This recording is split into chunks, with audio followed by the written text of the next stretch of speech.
21 देखिए बहुत ही इंपॉर्टेंट है, प्राण एवं दैहिक स्वतंत्रता।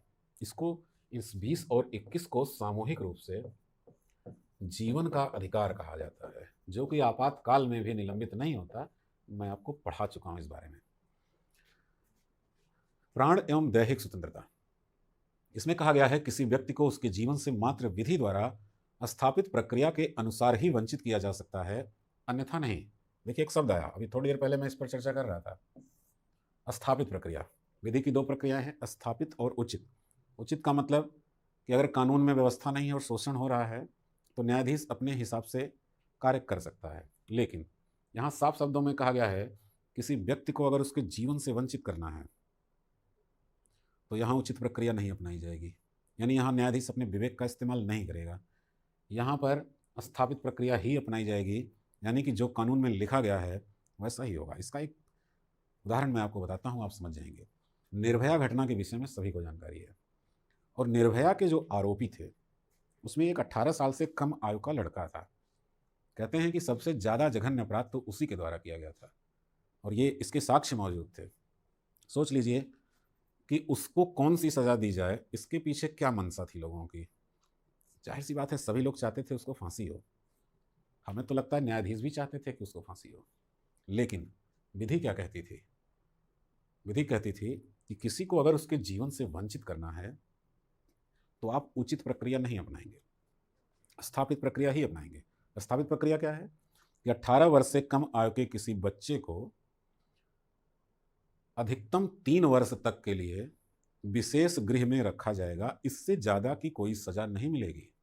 और आपने देखा भी कि उसे 3 वर्ष तक के लिए विशेष गृह में रखा गया, उससे ज़्यादा की कोई सज़ा उसे नहीं दी गई, क्योंकि हमारे संविधान का अनुच्छेद 21 कहता है कि किसी को उसके जीवन से मात्र विधि द्वारा स्थापित प्रक्रिया के अनुसार ही वंचित किया जाएगा, अन्यथा नहीं। बाकी मामलों में उचित प्रक्रिया न्यायालय अपनाते हैं।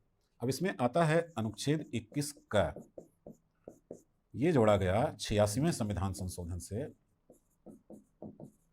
और 86वां संविधान संशोधन हुआ था 2002 में।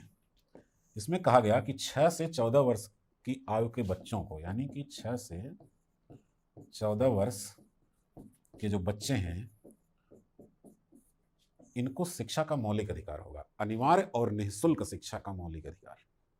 अनिवार्य शिक्षा यानी अनिवार्य रूप से दी जाएगी और निःशुल्क दी जाएगी। 21 क में जोड़ने का मतलब है कि यह भी हो जाता है जीवन का अधिकार। तो संवैधानिक प्रावधानों के तहत अगर आप देखते हैं तो अनुच्छेद 21 यानी प्राण और दैहिक स्वतंत्रता, और 21 का 6 से 14 वर्ष के बच्चों को निःशुल्क और अनिवार्य शिक्षा, ये जीवन का अधिकार है। लेकिन उच्चतम न्यायालय ने तमाम प्रकार के मामलों में अनुच्छेद 21 के तहत बहुत सारे अन्य अधिकारों को जीवन के अधिकार में शामिल कर दिया है, जिसका मैं कुछ उदाहरण आपको देता हूं। जैसे उच्चतम न्यायालय ने कहा कि विदेश यात्रा का अधिकार जीवन का ही नहीं बल्कि गरिमापूर्ण जीवन का अधिकार होना चाहिए। स्वच्छ पर्यावरण का अधिकार, निजता का अधिकार यानी राइट टू प्राइवेसी, निजता का अधिकार, भोजन का अधिकार, नींद का अधिकार, हथकड़ी बेड़ी के विरुद्ध अधिकार,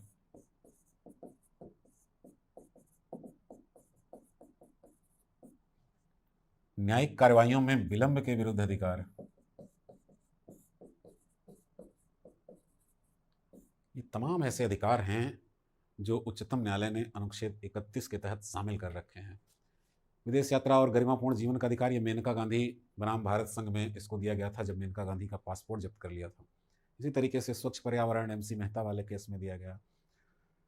नींद का अधिकार, कई सारे मुकदमे ऐसे आए जिसमें, जैसे आप जानते हैं कि किसी फैक्ट्री में मजदूर काम कर रहा है तो रात की शिफ्ट में अलग काम करते थे और दिन की शिफ्ट में अलग मजदूर काम करते थे।